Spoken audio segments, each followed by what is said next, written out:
Karena begitu antum ngomong Golkar, biasa Golkar ini kan hebat ya. Iya, betul. Punya kader-kadernya luar biasa. Punya yang orang senior sampai detik ini mereka masih kumpul gitu loh. Iya. Nah, kumpulnya mereka itu saya berpikir masa iya sih seorang Gibran tiba-tiba diusung oleh Golkar itu loh. Ini kan suatu hal aneh ya. Aneh tapi nyata ini. Gimana, Bib? Iya, betul, Bib. Itu aneh tapi nyata dan dari segi kalkulasi politiknya mereka. Nah, memang betul bahwa sebelumnya kan lembaga-lembaga survei itu menyatakan bahwa sekitar 18,1%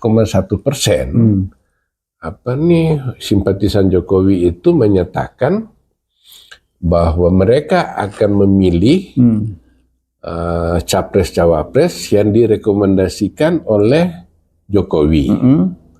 Nah, sehingga pilihan kepada Gibran merupakan target politik yang untuk menarik 18,1% ini. Nah, tapi kesalahan mereka berhitung yaitu bahwa ternyata rakyat Indonesia itu tidak bisa menerima politik dinasti. Politik dinasti yang dilakukan oleh Jokowi sekarang ini melalui MK itu ternyata menjadi bumerang terhadap Jokowi, termasuk para pendukung dia yang tergabung dalam apa yang mereka sebut sebagai maklumat Juanda itu. Di situ ada tokoh-tokoh besar, itu banyak, ada lebih dari 100 orang. Itu mereka ini tadinya kan pendukung-pendukung Jokowi yang setia dan percaya tentang niat Jokowi untuk menyejahterakan bangsa ini. Gitu. Namun mereka perlu 9 tahun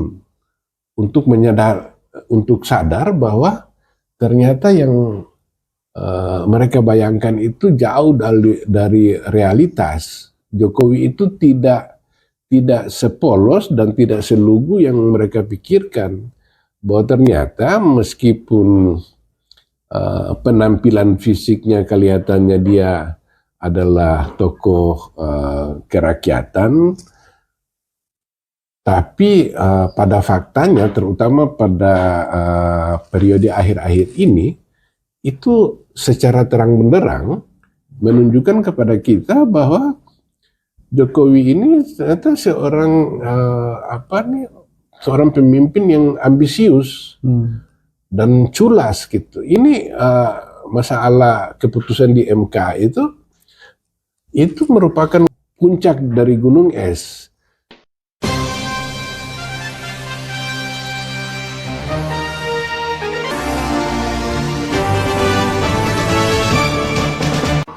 Jangan lupa ya di subscribe, like, comment, share, dan tekan tombol loncengnya. Assalamualaikum warahmatullahi wabarakatuh. Waalaikumsalam warahmatullahi wabarakatuh. Jumpa lagi di Khas dan Peace Channel dengan Habib Smith Al-Hadar, pengamat Timur Tengah, pengamat politik, pegawan politik. Wah, lengkap segudang nih. Masya Allah. Sehat Habib? Alhamdulillah sehat. Alhamdulillah. Kangen juga nih, berapa hari kita nggak ketemu nih. Kemarin banyak kita bahas masalah Palestina ya. Iya. Perang Hamas Israel. Masya Allah. Sampai sekarang masih berjalan terus ya. Masih. Ya, mudah-mudahan Allah kasih jalan terbaik ya. Iya. Insya Allah. Karena hampir semua negara udah ikut perhatian ya tentang kekejaman Israel ya. Iya, betul. Jadi bisik-bisik politik kenegaraan ini pagi ini kita fokus tentang situasi terkini, Beb ya. Iya. Nah, terkini masalah di dalam negeri ini ya, tentang proses Pilpres ya. Iya. Kelihatan sudah mulai di jalannya on the track ya. Iya, hari ini kan Prabowo Gibran itu kan mendaftar ke KPU. Tuh, lagi tadi pagi-pagi ada jalan katanya. Iya. Karena udah hari-hari terakhir ya. Jadi nanti ada 3 pasang nanti 3 pasang. dalam Pilpres mendatang 14 Februari tahun depan ini. 14 Februari ya. Iya. Nggak terasa nih, Bib. Iya. Ini kan sudah nggak sampai 3 bulan lagi. Iya, hitungan hari ya. Iya. Jadi kurang lebih sekitar 114 hari ya Iya. menjelang pemilihan ya. Betul. Tapi suasana politik sekarang gimana menurut antum, makin tajam atau sudah mulai tensinya menurun atau seperti apa nih? Oh iya, ini sudah mendidih ini. Perpolitikan nasional ini. Terutama terkait dengan keputusan MK yang kontroversial. Ya. Gibran Raka Buming Raka, putra sulung Presiden Jokowi itu kan secara tak terduga itu dibuka jalannya oleh Mahkamah Konstitusi yang dipimpin oleh iparnya Jokowi atau pamannya Gibran, itu, Anwar Usman, membuka jalan bagi pencalonan Gibran. Nah, masalah ini kemudian menjadi masalah besar dan membuat banyak pendukung Jokowi itu kecewa karena ya orang tidak bisa memberi interpretasi lain dari langkah MK itu, yaitu bahwa calon wakil presiden maupun calon presiden itu tidak mesti berumur maksimal 40 tahun, tapi siapapun yang pernah atau sedang menjabat sebagai kepala daerah melalui pemilu. Nah, ini kemudian menimbulkan gempa politik karena itu keputusan MK yang kontroversial. Nah, mau tidak mau, saya juga sangat yakin bahwa ini merupakan langkah Jokowi untuk membangun dinasti politik. Tidak bisa tidak ini. Karena kan ini selain Gibran, itu kan iparnya Jokowi. Itu Anwar Usman jadi ketua MK, kemudian anak mantunya Jokowi, Bobi Nasution, menjadi wali kotanya Medan, kemudian ada Kaisang Pangarep, anak bontornya Jokowi itu menjadi ketua PSI, padahal baru 2 hari dia menjadi anggota PSI, langsung dijadikan ketua umum partai PSI ini. Nah, ini kemudian menimbulkan kekecewaan luas di kalangan pendukung Jokowi sendiri gitu. Bagaimana mungkin gitu Jokowi yang mereka sanjung-sanjung selama ini itu kemudian mengambil satu tindakan politik, yaitu dalam tanda kutip itu memerintahkan iparnya untuk memungkinkan Gibran menjadi cawapresnya Prabowo Subianto itu, yang hari ini mendaftar di KPU. Luar biasa ini tindakan Jokowi ini, sehingga bukan cuma media-media nasional, itu media-media internasional juga sepakat bahwa langkah ini adalah langkah untuk membangun politik dinasti dari Jokowi. Nah, ini yang membuat perpolitikan nasional sekarang ini bergejolak gitu. Saya kira itu kenyataan sekarang. Tapi kalau menurut Prabowo katanya nggak apa-apa dinasti. Emang kenapa dinasti katanya? Apa yang salah dengan dinasti katanya? Saya juga dinasti saya ada jelas. Itu Prabowo bilang itu kan. Iya. Prabowo ini kan tersudut ketika dia harus mengambil Gibran anak ingusan ini menjadi cawapresnya. Dan ketika itu dia lakukan, ternyata banyak pendukung Jokowi yang tadinya dilihat Prabowo sebagai aset politik, yaitu mereka yang nanti akan memilih Prabowo Gibran di dalam pemilu mendatang itu. Ternyata kan justru sebaliknya gitu. Jokowi, Prabowo, Gibran itu akan kehilangan banyak dukungan, tetapi Prabowo tidak punya pilihan lain, atau bisa dikata bahwa dia membuat kalkulasi yang salah mengenai pendampingan Gibran sebagai cawapresnya dia gitu. Sehingga ketika orang banyak kritik, dia harus membela diri. Dia harus membela diri bahwa dinasti politik itu tidak jadi masalah gitu. Ini sebenarnya apologi atau pembelaan diri yang dipaksakan. Betul bahwa dulu misalnya Jokowi punya buyut itu pernah berjuang pada zaman Jepang, kemudian pamannya dia juga dulu yang mendirikan Bank 46 itu, kemudian bapaknya sendiri itu Sumitro Joyo Hadikusumo itu arsitek, salah satu arsitek ekonomi Orde Baru gitu. Nah, itu tidak bisa dibilang bahwa itu adalah politik dinasti, karena itu kan mereka mereka naik mendapatkan posisi-posisi penting di pemerintahan itu karena sesuai dengan kemampuan mereka pada waktu itu dan sesuai kebutuhan negara pada dan waktu umur itu. juga kan, Umurnya juga gitu. Nah, jadi menggelikan kalau Prabowo mengaitkan dirinya itu sebagai juga keluarganya melakukan politik dinasti itu aneh gitu. Enggak.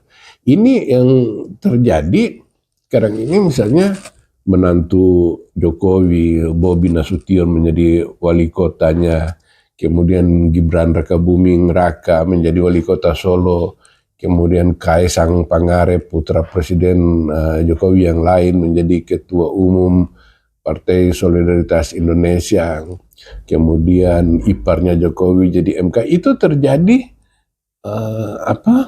ketika Jokowi sedang berkuasa. Jadi tidak mungkin naiknya mereka ke jabatan-jabatan yang saya sebutkan tadi, meskipun mereka terpilih melalui satu proses pemilihan umum yang katakanlah demokratis, namun kita tidak mungkin kita bisa memisahkan bahwa kemenangan mereka itu terkait dengan posisi Jokowi sebagai presiden. Itu yang terjadi sekarang ini, sehingga masuk akal bahwa Jokowi sedang membangun politik dinasti. Itu nggak bisa kasat mata ya, nggak bisa dibantah ya. Nggak bisa dibantah. Mana mungkin orang seperti Gibran itu bisa menang pemilu di Solo gitu, ketika banyak orang pintar, orang-orang yang sudah matang itu ingin juga jabatan itu. Juga misalnya Bobi Nasution di Medan itu anak-anak ingusan yang nggak punya pengalaman. Kalau mereka itu bukan anak dan menantu Jokowi, mustahil gitu mereka bisa terpilih gitu. Nah, juga begitu juga Kaisang gitu. Kaisang Pangarep ini juga anak-anak muda yang nggak punya pengalaman, dan maaf saja saya bisa katakan bahwa mereka belum belum mematang dalam masalah politik. Nah, tapi mereka ini juga aji mumpung gitu. Jadi mumpung ayah saya masih berkuasa, sehingga apa saja yang kami inginkan itu bisa terpenuhi, kenapa nggak dimanfaatkan gitu.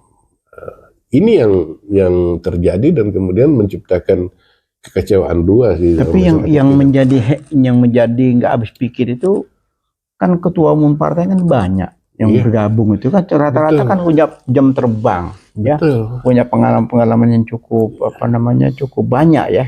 Tapi kenapa kok semuanya terkesima ya? Ada apa, Bib? Nah itulah, jadi begini, itu seperti dikatakan oleh Menteri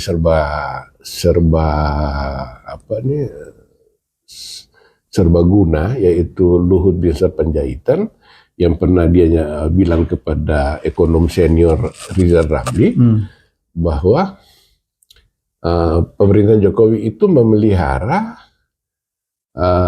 orang-orang bermasalah di dalam pemerintahannya dia, sehingga orang-orang ini mudah dikendalikan sesuai dengan kepentingan rezim Jokowi itu. Misalnya Erlangga Hartarto, dia kan bermasalah secara terkait korupsi. Sekarang ketahuan ya kartunya ya. Iya, kemudian Zulkifli Hasan, ketua umum PAN. Nah, ini semua dimanfaatkan sehingga partai-partai yang hebat yang punya pengalaman puluhan tahun seperti Golkar itu dengan kader-kadernya yang mumpuni, itu orang-orang berpendidikan tinggi, punya pengalaman luas, itu tersisihkan oleh seorang Gibran. Nah, itu dia, Bib. Ana begitu antum ngomong Golkar, biasa Golkar ini kan hebat ya. Iya, betul. Punya kader-kader yang luar biasa. Punya yang orang senior sampai detik ini mereka masih kumpul gitu loh. Iya. Nah, kumpulnya mereka itu, saya berpikir masa iya sih seorang Gibran tiba-tiba diusung oleh Golkar itu loh. Ini kan suatu hal aneh ya. Aneh tapi nyata ini. Iya, betul, Bib. Itu aneh tapi nyata dan bodoh dari segi kalkulasi politiknya mereka. Nah, memang betul bahwa sebelumnya kan lembaga-lembaga survei itu menyatakan bahwa sekitar 18,1% simpatisan Jokowi itu menyatakan bahwa mereka akan memilih capres-cawapres yang direkomendasikan oleh Jokowi. Nah, 18,1% ini dianggap satu jumlah yang cukup besar untuk menentukan kemenangan. Nah, iming-iming ini yang kemudian ingin mereka peroleh gitu. Sehingga pilihan kepada Gibran merupakan target politik yang untuk menarik 18,1% ini. Nah, tapi kesalahan mereka berhitung yaitu bahwa ternyata rakyat Indonesia itu tidak bisa menerima politik dinasti. Politik dinasti yang dilakukan oleh Jokowi sekarang ini melalui MK itu ternyata menjadi bumerang terhadap Jokowi, termasuk para pendukung dia yang tergabung dalam apa yang mereka sebut sebagai maklumat Juanda itu. Di situ ada tokoh-tokoh besar itu seperti Gunawan Muhammad, Todong Mulia Lubis, Ikrar Nusa Bakti, itu banyak, ada lebih dari 100 orang. Itu mereka ini tadinya kan pendukung-pendukung Jokowi yang setia dan percaya tentang niat Jokowi untuk menyejahterakan bangsa ini. Gitu. Namun mereka perlu 9 tahun untuk sadar bahwa ternyata yang mereka bayangkan itu jauh dari realitas. Jokowi itu tidak sepolos dan tidak selugu yang mereka pikirkan. Bahwa ternyata meskipun penampilan fisiknya kelihatannya dia adalah tokoh kerakyatan, tapi pada faktanya, terutama pada periode akhir-akhir ini, itu secara terang benderang menunjukkan kepada kita bahwa Jokowi ini ternyata seorang pemimpin yang ambisius dan culas gitu. Ini masalah keputusan di MK itu merupakan gunung es, puncak dari gunung es. Sebelumnya orang sudah membicarakan banyak hal tentang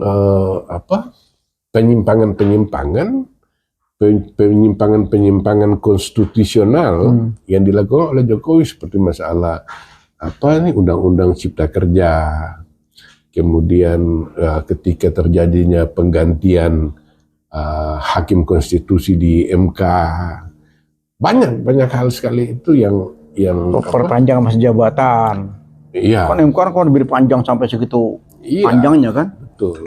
Lalu kemudian misalnya melemahkan KPK yang merupakan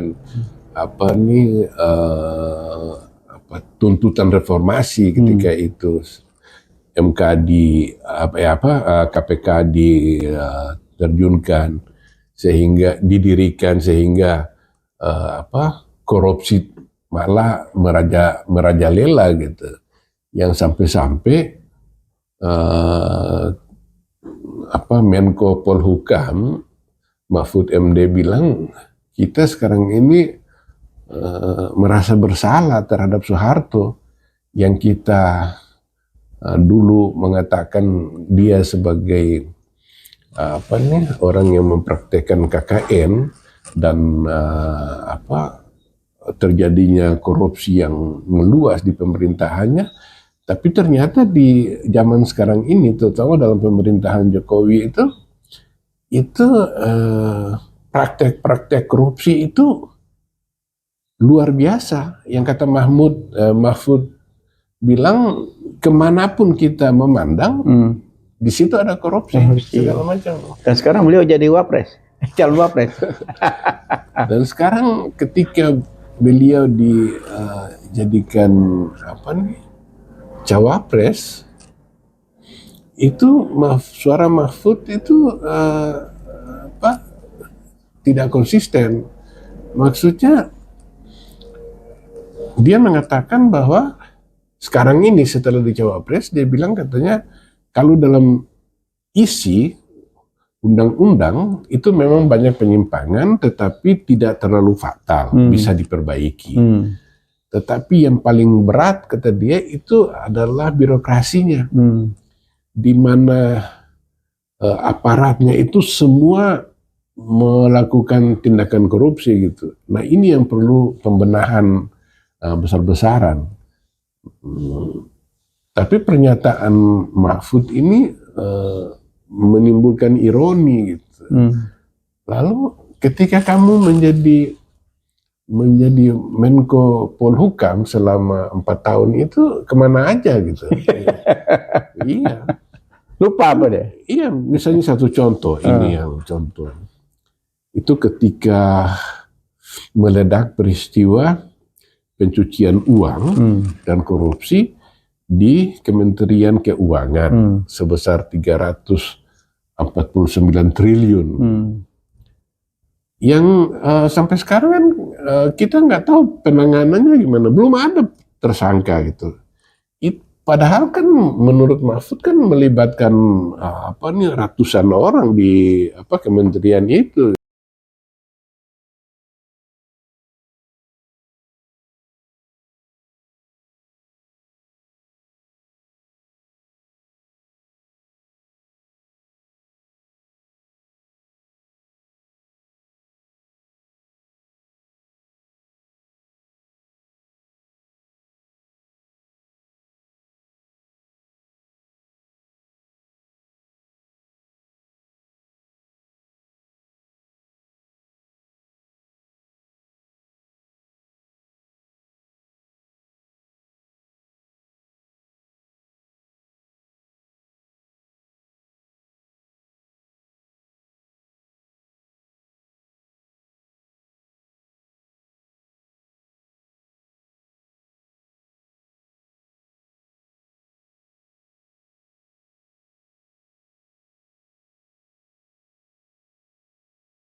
kan berdasarkan pengakuan dari Nasaruddin, bendahara Partai Demokrat, bahwa Ganjar itu menerima uang 520.000 Tapi dolar. kalau nggak salah Beb ya, itu kasus itu kan salah satu saksi, termasuk saksi kunci itu katanya meninggal, jadi tidak bisa diusut lagi masalah itu. Gimana Beb? Ya ini kita harus meletakkan masalah ini dalam konteks kepentingan rejim sekarang ini. Nah, bukan cuma masalah kasus EKTP itu, masalah misalnya Harun Masiku, itu kan kader PDIP juga kan. Nah, itu kalau menurut sumber-sumber yang bisa dipercaya, itu Harun Masiku itu soal dia menyogok menyogok KPU untuk menjadikan dia sebagai anggota DPR melalui sogokan, itu melibatkan Banyak orang. Sekjen PDIP, yaitu Hasto Kristianto, dan kemudian juga katanya itu Puan Maharani juga terlibat dalam soal ini. Nah, sehingga jangan kita bermimpi bahwa korupsi ini akan ditangani secara konsisten, secara transparan. Itu omong kosong, karena pemerintahan Jokowi itu akan memilah-milah mana kasus yang bisa dibongkar, mana yang enggak. Nah, PDIP itu kan partai besar yang membawa Jokowi ke kursi tertinggi negeri ini, yaitu presiden. Nah, dia nggak mungkin dia Lepas tangan ya? Iya, membongkar kasus-kasus yang melibatkan PDIP. Gitu. Karena itu kan berarti kekuasaannya dia itu akan tidak stabil atau menimbulkan gejolak, karena legislatif itu juga akan menjadi barir bagi dia atau menjadi penghalang bagi dia dalam hal mendukung undang-undang pesanan yang dipesan oleh oligarki. Nah, kalau PDIP nggak bisa dukung, maka rezim Jokowi itu nggak akan mulus berjalannya. IKN itu akan ibu kota Nusantara itu akan digugat dan segala macam. Sehingga mau tidak mau itu tindakan-tindakan dari rezim Jokowi itu dikaitkan dengan kepentingannya dia. Kalau di situ ada kepentingannya dia, merugikan kepentingannya dia PTS kan kasus-kasus yang melibatkan partai pendukung, sedangkan pihak-pihak yang mengancam kepentingan pribadi atau keluarga Jokowi ini akan diusut dan ditindak. Misalnya soal Nasdem itu. Begitu Surya Paloh menetapkan Anies Baswedan sebagai bakal calon presiden dari Nasdem, langsung itu Menko Kominfo itu Joni Plate itu kan langsung tersangkakan. Kemudian sekarang ini kan juga Partai Nasdem itu kan Syahrul Yassin Limpo atau Menteri Pertanian itu juga diciduk gitu segala macam. Nah itu misalnya Erlangga Hartarto juga kan sudah dipanggil beberapa waktu lalu ketika ada gelagat bahwa Erlangga ini akan meninggalkan Prabowo, maka langsung itu KPK memanggil si Erlangga Hartarto itu dalam pengusutan. Dan sejak itu langkah politik Airlangga akhirnya terhenti. Dia berbalik lagi mendukung Prabowo dan secara menggelikan ikut mendukungnya Gibran sekarang ini. Ya, untuk keselamatan dia. Ya, memang negeri ini memprihatinkan ya. Ini gara-gara ucapan seorang ketua MPR ya, waktu itu kan dia pernah bicara kan, untuk ketua umum partai itu cukup 1 triliun katanya. Betul. Kan. Itu akhirnya jadi kenyataan ya. Jadi kenyataan. Nah, ini jadi memang memprihatinkan ya. Yes. Jadi dengan uang segala-galanya bisa dibeli. Apa arti demokrasi kita nih, Bro? Beb. Iya, jadi kalau dalam bahasa Inggris itu mereka sebut flow demokrasi, demokrasi cacat. Jadi kita baru sampai pada tahap demokrasi prosedural. Jadi kita melaksanakan tiap 5 tahun pilpres. Jadi, nah, tapi bukan demokrasi yang substansial, terus demokrasi yang bermakna gitu segalanya. Kita baru sampai di soal-soal begitu. Lalu terjadi misalnya pelanggaran undang-undang pemilu, sehingga kita menyaksikan banyak sekali terjadinya pelanggaran kualitatif dalam setiap pilpres gitu. Saya masih ingat betul itu. Ketika pilpres 2019 misalnya, saya melihat Luhut Binsar Panjaitan datang ke Jawa Timur lalu membagi-bagi amplop, dan itu disorot oleh media. Saya sebagai orang Muslim pada waktu itu saya merasa malu betul, karena bagaimana Luhut itu memberi uang kepada kiai dan sambil ketawa-ketawa dan disorot oleh televisi gitu. Lalu misalnya ada mobilisasi pegawai negeri untuk ikut kampanyenya Jokowi tahun 2019 itu.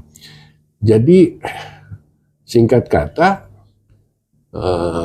demokrasi kita ini masih demokrasi cacat. Banyak hal-hal yang seharusnya menjadi kepatutan dalam demokrasi, sehingga demokrasi yang kita anut itu bisa bisa memperlihatkan sebuah sistem yang jujur, adil dan transparan, dan kita bisa andalkan sebagai bentuk kedaulatan rakyat di negeri ini, itu tercederai oleh perilaku penguasa itu sendiri. Jadi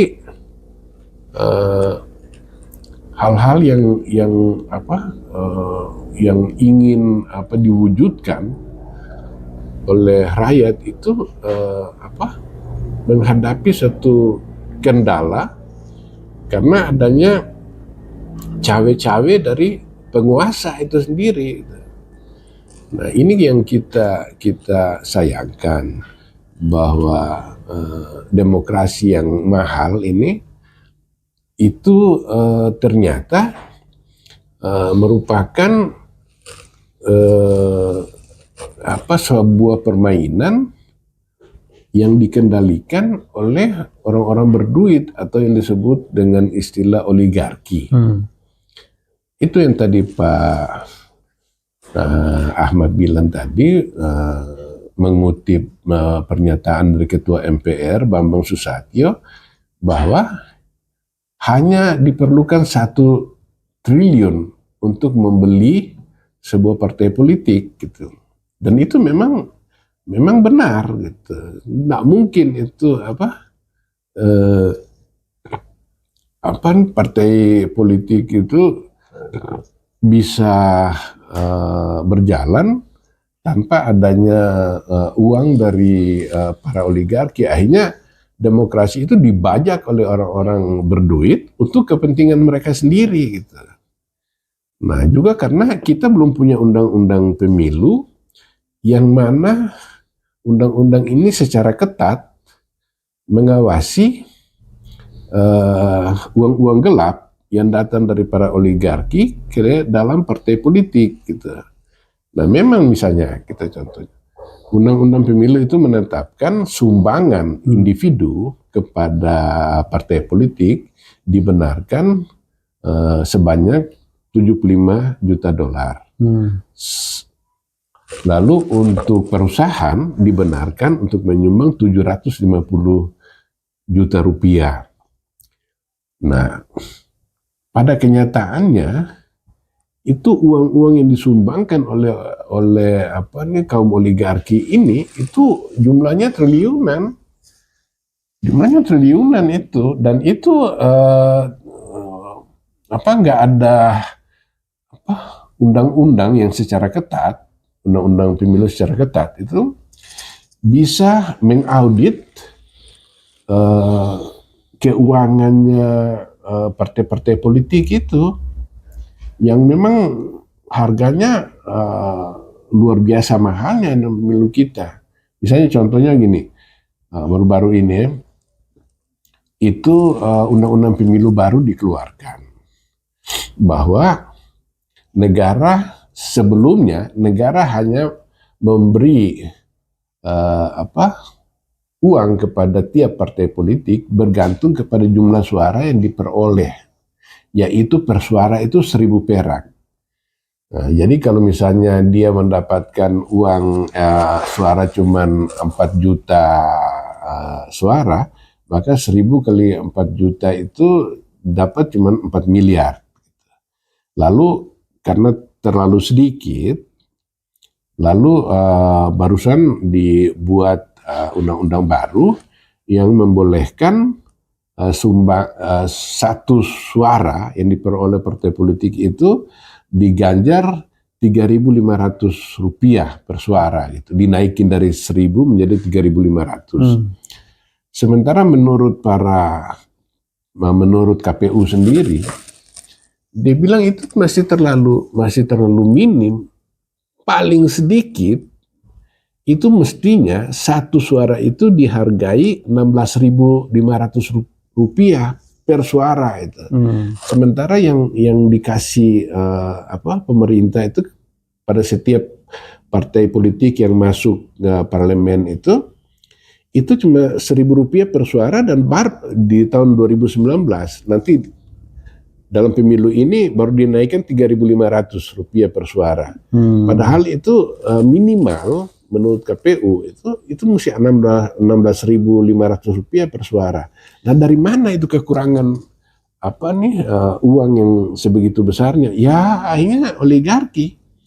Nah, oligarki inilah yang kemudian ketika mereka menyumbang kepada partai-partai politik, harapan mereka begitu berkuasa, partai yang dia biayai itu harus mengeluarkan undang-undang yang melayani kepentingan mereka. Itulah yang kita lihat kemudian undang-undang Cipta Kerja, undang-undang Kesehatan, undang-undang Minerba, itu semua kan memperlihatkan keberpihakan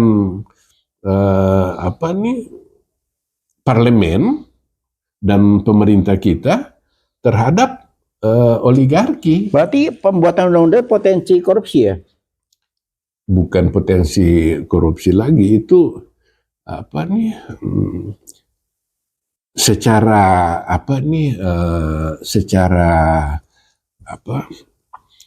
mudah kita bisa pastikan gitu. Itu tidak main-main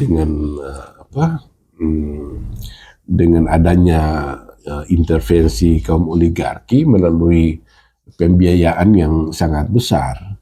Itu 1 triliun itu nggak ada artinya bagi kaum oligarki itu. Kalau 10 partai saja yang mereka biayai itu cuman 10 triliun yang mereka keluarkan. Padahal mereka bahkan mampu untuk mengeluarkan sampai ratusan triliun sekalipun, mereka mampu untuk itu karena begitu parlemen yang anggota legislatif yang mereka biayai itu dan capres yang menang dalam pilpres yang mereka dukung itu, setelah menang itu akan membalas budi dengan cara ya mengeluarkan kebijakan-kebijakan, legislatif juga mengeluarkan undang-undang semua yang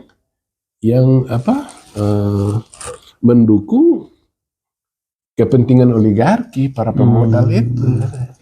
Jadi kalau kita kembali ke pergaulan internasional, Beb, ya, kondisi perpolitikan kita ini sangat memalukan ya. Iya, sangat memalukan dan ini berbahaya sekarang ini nih.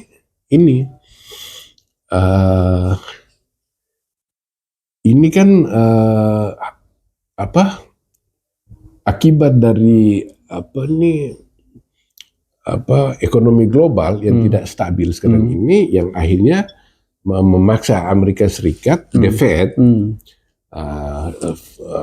Bank Federal Amerika Serikat itu menaikkan suku bunga. Akibat dari kenaikan suku bunga ini, itu membuat nilai dolar kan meningkat terus. Nah, lalu sekarang ini perang Hamas Israel, itu telah juga memicu kenaikan harga BBM. Sementara harga pangan dunia juga sudah meningkat akibat perang Rusia Ukraina. Nah,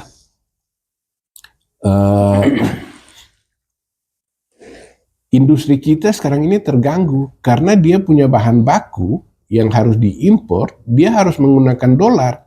Sementara dolar sedang naik tinggi sekarang ini.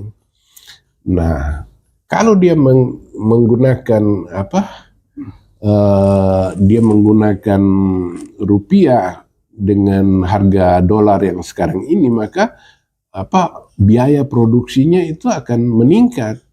Sementara dia juga kesulitan mendapatkan pinjaman dari bank, karena Bank Indonesia dalam rangka meredam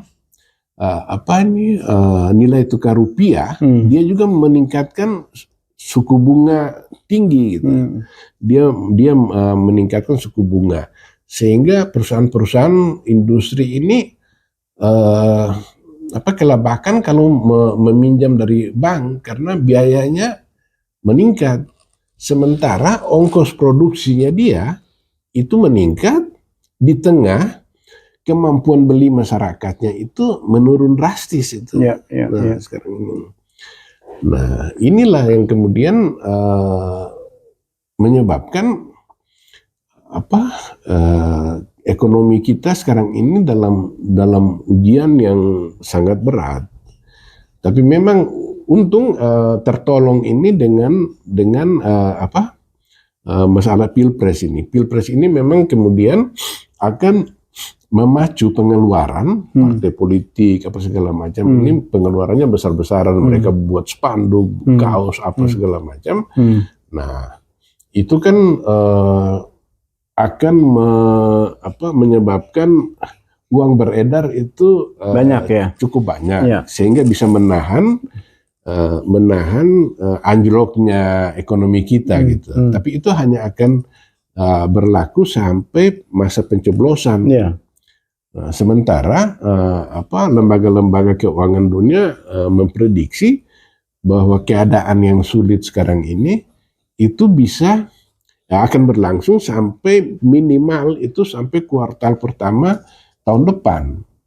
Bahkan ini berbahayanya ini apabila niat Israel untuk menyerang Gaza itu akan memicu kenaikan harga BBM yang cukup besar itu. Karena kalau Israel melakukan serangan darat ke jalur Gaza, maka Hizbullah di Lebanon yang merupakan proksi Iran itu sudah pasti akan menyerang Israel di sebelah utara. Dan besar kemungkinan Suriah juga akan terlibat karena Suriah dan Israel itu belum berdamai. Wilayah Suriah itu yaitu dataran tinggi Golan itu masih diduduki oleh Israel. Sehingga kalau Israel masuk ke Gaza, itu kan berarti kekuatan dia itu tersedot ke selatan. Nah, Hizbullah akan manfaatkan itu untuk menyerang Israel bagian utara, dan bisa jadi juga Suriah ikut berperang lawan Israel yang didukung oleh Iran juga. Nah, kalau ini terjadi, maka harga minyak itu akan naik sampai sekitar $150 per barel itu. Ini akan menyedot ke APBN kita luar biasa besarnya itu. Nah itu industri kita bisa kolaps itu, nggak ini. Nah inilah yang menyebabkan kenapa Israel sampai sekarang ini belum bisa masuk ke Gaza, walaupun dia karena ini Amerika Serikat yang mendukung Israel dan Uni Eropa meminta supaya Israel menahan diri gitu. Karena dia masuk Gaza itu tidak bisa masuk terus keluar, itu dia harus menghadapi Hamas dan itu bisa jadi kuburan bagi dia. Dan kalau dia melakukan itu, Iran akan terlibat. Iran akan perintahkan Hizbullah untuk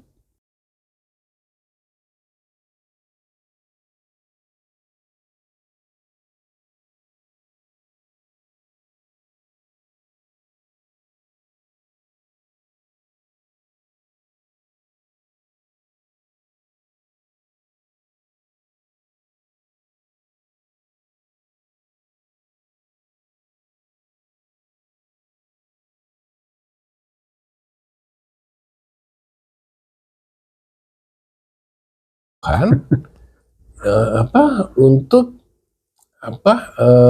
membuat rezim Jokowi ini ngesot. Jadi ini karena pada saat bersamaan itu menteri yang sangat diandalkan Jokowi dalam mengurus berbagai macam masalah itu sedang sakit keras. Luhut Binsar Panjaitan. Sementara kita tahu bahwa rezim Jokowi ini jalan itu berkat pikiran-pikiran dari Luhut itu. Ini gempa lagi nih.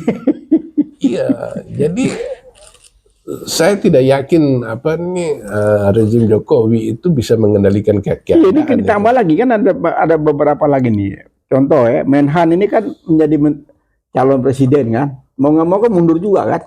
Iya. Harus mundur kan. Harus mundur. Nah, tambah lagi kan.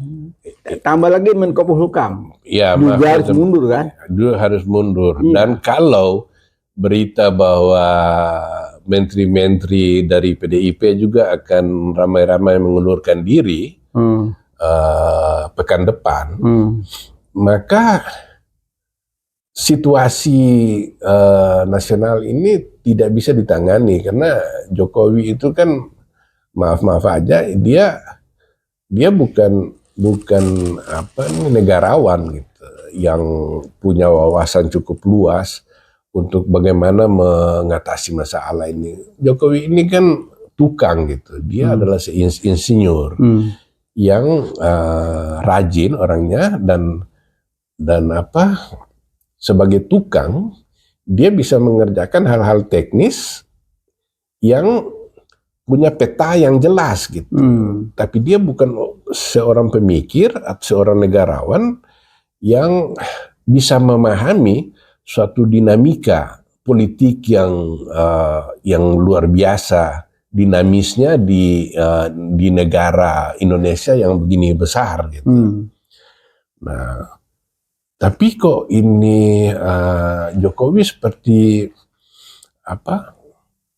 tidak bisa melihat persoalan-persoalan yang menanti di depan mata dia dan yang akan terjadi ke depan gitu. Sehingga dia dalam situasi yang sebenarnya tidak menguntungkan rezimnya dia mengambil suatu langkah yang yang merugikan rezimnya dan juga merugikan kepentingan keluarganya gitu. Ini dengan dia memerintahkan Mahkamah Konstitusi untuk membuat judicial review yang menguntungkan keluarga dia, yaitu membuka jalan bagi Gibran untuk menjadi cawapresnya Prabowo. Ini kan membuat pendukung-pendukung loyal Jokowi itu pada rame-rame meninggalkan dia gitu. Sebetulnya bumerang buat ya. Jadi bumerang bagi dia. Cuman, nah itulah kita kan menjadi heran dengan menggunakan rasionalitas kita, rasionalitas politik, gitu, sederhana pun orang akan melihat bahwa konyol gitu tindakan Jokowi. Tadinya kan misalnya kan dia mau perpanjangan masa jabatannya dengan alasan yang dicari-cari bahwa krisis ekonomi akibat pandemi. Nah, ketika tidak didukung oleh partai-partai di parlemen, dia minta 3 periode. Ketika itu gagal, dia perintahkan KPK untuk mengusut Anies Baswedan untuk kemungkinan menjadikan dia sebagai tersangka. Kemudian pada saat bersamaan dia perintahkan kepala staf presiden itu Muldoko untuk membajak Partai Demokrat gitu. Ketika ini semua gagal, lalu dia berpaling ke Jokowi, dia berpaling ke Prabowo dengan memaksakan Gibran menjadi calon cawapresnya Prabowo dengan harapan ketika Prabowo terpilih, maka kepentingan keluarga ini masih tetap terjaga melalui Gibran Raka Buming Raka. Tapi kalkulasi ini meleset jauh, itu justru seperti Pak Ahmad bilang tadi, ini jadi bumerang gitu. Tidak menguntungkan Jokowi. Ini salah hitung, tapi jadi kita nggak usah heran. Mungkin nggak kabinet ini tuntas sampai akhir jabatan kalau lihat peta terkini, Bib? Gimana? Mungkin nggak kabinet ini bisa selesai tuntas sampai akhir jabatannya kalau lihat peta terkini nih dengan kondisi objektif ya. Kita lihat sekarang ini kan ada jadi kan banyak menteri-menteri yang canggih-canggih, yang satu sakit, yang satu jadi jadi wapres, satu lagi jadi capres. Otomatis kan ini kan kalau kita lihat susunan kabinet ini kan sudah rapuh ya. Iya, memang sebenarnya posisi Jokowi sekarang ini tidak menguntungkan gitu. Bisa aja misalnya rakyat turun ke jalan, terutama mahasiswa yang baru-baru juga sudah turun ke jalan kan. BEM, Badan Eksekutif Mahasiswa seluruh Indonesia kan turun ke jalan, cuma belum sampai masif. Mungkin orang menahan diri sekarang ini untuk menjatuhkan dia karena orang pikir ini pilpres akan berlangsung dalam waktu dekat ini. Sementara misalnya pendukung PDIP yang berharap Ganjar menggantikan Jokowi dalam waktu dekat ini. Kemudian pendukung Anies Baswedan juga melihat bahwa ini peluang Anies untuk memenangkan. Sehingga kalau rezim Jokowi ini digoyang dan kemudian jatuh sesuai dengan konstitusi kita, maka terjadi tripartit itu yang akan berkuasa terhadap Indonesia. Itu Menteri Dalam Negeri, Menteri Luar Negeri, dan TNI yang akan mengambil alih kekuasaan. Nah, banyak orang tidak menghendaki hal itu karena berarti pilpresnya bubar, tidak jadi, dan kemudian memang kalau menurut konstitusi tripartit ini harus juga melaksanakan undang-undang dasar konstitusi secepatnya untuk pilpres berikutnya. Tapi dalam pengalaman sejarah baik di Indonesia maupun di luar negeri, itu ketika satu pribadi atau sebuah kelompok berkuasa, mereka bisa memanipulasi untuk berkuasa lebih lama gitu. Nah, akhirnya cita-cita berbagai pihak untuk mendapatkan pemerintahan baru yang akan memperbaiki keadaan yang sudah rusak ini, itu akan harapan dari masyarakat untuk terjadinya perubahan ke depan ini bisa gagal gitu. Sehingga mereka menahan diri untuk biarin deh Jokowi tetap berada di sana. Yang penting Pilpres bisa berlangsung berlangsung pada waktunya, sehingga harapan dari PDIP misalnya Ganjar yang akan memimpin bersama Mahfud, dari pihak pendukung Anies sendiri, Anies dengan Muhaimin yang akan berkuasa gitu ke depannya. Ini yang membuat kemudian mereka enggan untuk turun ke jalan untuk menjatuhkan rezim Jokowi, karena akan berujung kepada batalnya Pilpres dan naiknya tripartit itu, 3 pihak itu yang akan berkuasa. Itu yang jangan dihindari juga ya. Ya memang ini semacam ujian ya buat bangsa kita ya. Ujian berat. Ujian berat ya, yang begitu dahsyat ya. Iya.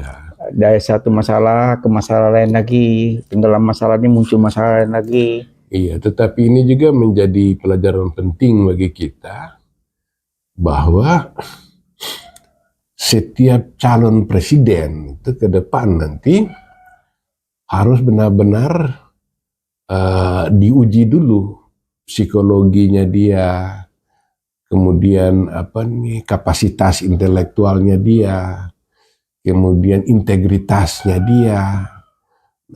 Hal-hal itu jadi pertimbangan karena ketika bangsa ini memilih Jokowi ketika itu kan sebenarnya berdasarkan kepada pertimbangan yang tidak objektif sebenarnya. Karena waktu itu mereka pikir untuk pertama kalinya sejak Indonesia merdeka, presiden kita nanti berasal dari rakyat. Nah, memang Soekarno, Soeharto, Habibie, Gus Dur, Megawati, dan SBY itu memang elit. Mereka ini elit nasional yang kemudian jadi presiden. Dan untuk pertama kalinya pada 2014 itu orang dari kalangan rakyat, Jokowi itu terpilih, dan harapan rakyat pada waktu itu sangat tinggi karena Jokowi akan memahami aspirasi dari rakyat karena dia berasal dari situ, sehingga dia bisa mewujudkan agenda-agenda reformasi secara lebih cepat. Nah, karena harapan itu membumbung tinggi dan banyak orang yang punya kepentingan dengan pemerintahan ini ingin supaya mendapat keuntungan dari Jokowi yang lugu itu, kemudian bisa menyebabkan Jokowi jadi terpilih gitu. Dan akhirnya ya ini yang kita hadapi sekarang ini, ternyata orang yang lugu dari penampilan fisiknya tidak berarti orang itu tidak mempunyai ambisi, tidak mempunyai kepentingan keluarga, dan hanya berpikir untuk kepentingan bangsa.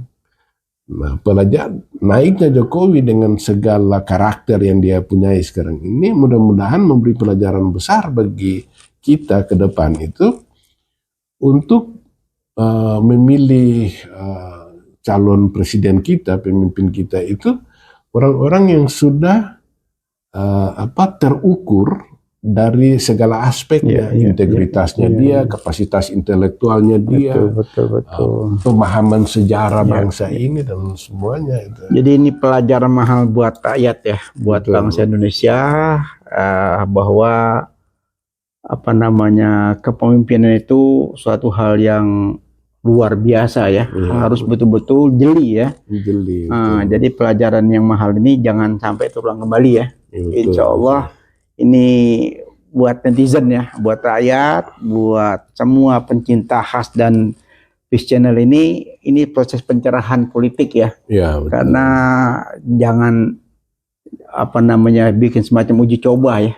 Kita Betul. melihat satu figur, kita semacam uji coba, akhirnya inilah dampaknya. Nah, ini ke depan mudah-mudahan pelajaran yang mahal ya. Betul. Selama 2 periode ini ya silakan rakyat melihat. Ini sudah ada 3 kandidat ya. Iya, 3 kandidat masing-masing punya rekam jejak, dan rekam jejak ini sudah juga bisa gampang dilihat ya. Betul. Apalagi saat ini Iya. cukup dengan pencet tek akan muncul semua rekam jejaknya. Betul. Jadi betul. dalam kesempatan ini Iya. mungkin Habib memberikan macam nasihat buat pada netizen, buat pemilih nanti untuk ke depan ini kan sebentar lagi kita mau pemilihan presiden, wakil presiden, pemilihan anggota DPR, untuk lebih hati-hati gunakan kesempatan ini, jangan disia-siakan karena dampaknya terlalu panjang ya. Iya. Ada segala macam aspek, dan untuk mengubah ini butuh waktu yang tidak sedikit dan butuh pemikiran yang tidak sedikit, butuh satu kesabaran yang luar biasa, dan tidak lupa butuh pertolongan dan doa yang juga harus setiap saat kita panjatkan supaya bisa gobul ya, karena bangsa ini kepengen jaya ya, kepengen adil, makmur, itu harapan rakyat ya. Iya. Karena ekonomi saat ini semakin hari semakin terpuruk, di mana-mana susah, di mana-mana kelihatan lapangan kerja juga semakin hari semakin susah. Iya, Mungkin Habib bisa memberikan semacam ya nasihat apalah kira-kira. Iya, jadi begini. Kita sekarang ini itu sedang mengalami bonus demografi. Bonus demografi, betul. Sampai 2030 itu. Oke. Dan saya perlu ingatkan kepada bangsa ini bahwa bonus demografi itu hanya terjadi sekali seumur hidup bagi setiap bangsa. Iya. Nah, jangan sampai bonus demografi ini menjadi sia-sia ke depannya. Iya. Karena kesalahan kita dalam menentukan pilihan cawapresnya. Iya. Iya. Nah, dari 3 capres-cawapres yang ada sekarang ini bisa bisa dinilai rekam jejak mereka dengan mudah. Dengan mudah. Caranya googling aja kita bisa melihat rekam jejaknya masing-masing orang ini. Nah, untuk itu saya berharap Pilpres 2024 itu adalah Pilpres yang membangkitkan kesadaran kepada rakyat Indonesia untuk sebagai momentum untuk berbenah diri. Jangan sampai kecacatan atau kekurangan-kekurangan yang ada pada rezim Jokowi sekarang ini dilanjutkan oleh calon presiden, wakil presiden yang akan datang gitu. Karena Anda harus tahu bahwa kita sekarang ini punya utang luar negeri yang cukup besar. Kemudian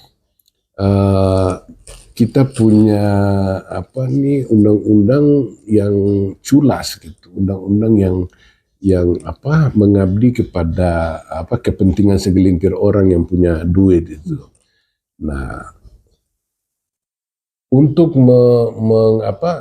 menghadirkan perubahan ke depan itu tidak ada pilihan lain bagi kita kecuali kita memilih presiden yang punya rekam jejaknya jelas dan orang yang tidak pernah berkhianat dalam mengeluarkan janji-janji kampanyenya. Dan pasangan itu yang dikelompokkan dalam konstelasi koalisi perubahan tidak merugikan kita, tidak meragukan kita bahwa Anies Baswedan dan Muhaimin Iskandar merupakan pilihan yang tersedia dan tidak ada alternatif lain untuk apa untuk melakukan pembenahan yang fundamental di dalam rejim ini, sehingga bonus demografi yang kita punya itu bisa terpakai secara maksimal sehingga tujuan Indonesia menjadi negara maju di tahun 2045 itu pas 1 abad Indonesia merdeka, itu kita sudah keluar dari middle income trap itu perangkap negara berpendapatan menengah gitu.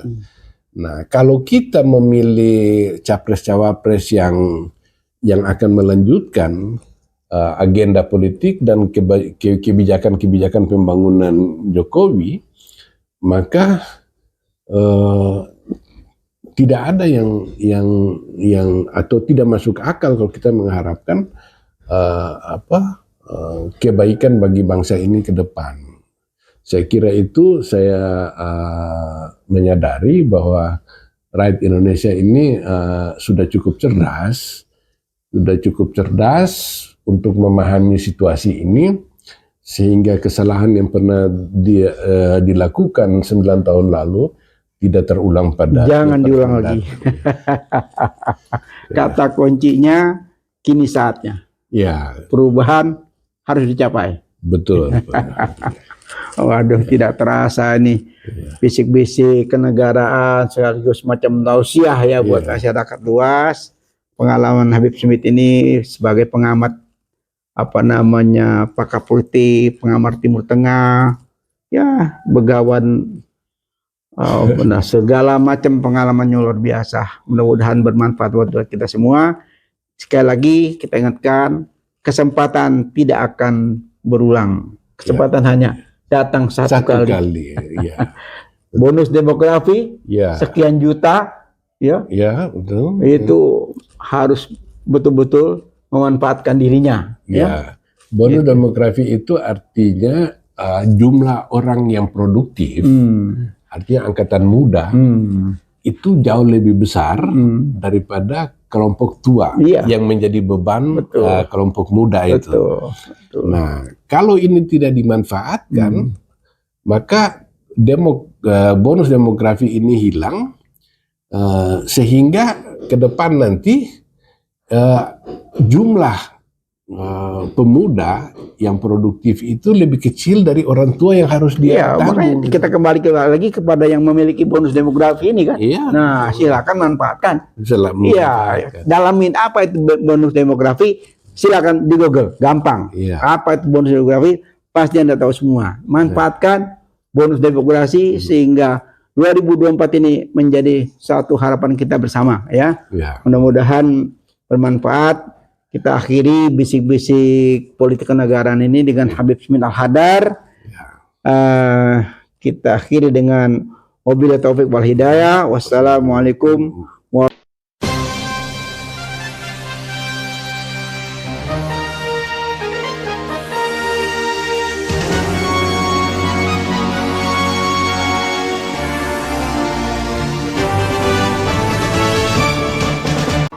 Jangan lupa ya di subscribe, like, comment, share, dan tekan tombol loncengnya.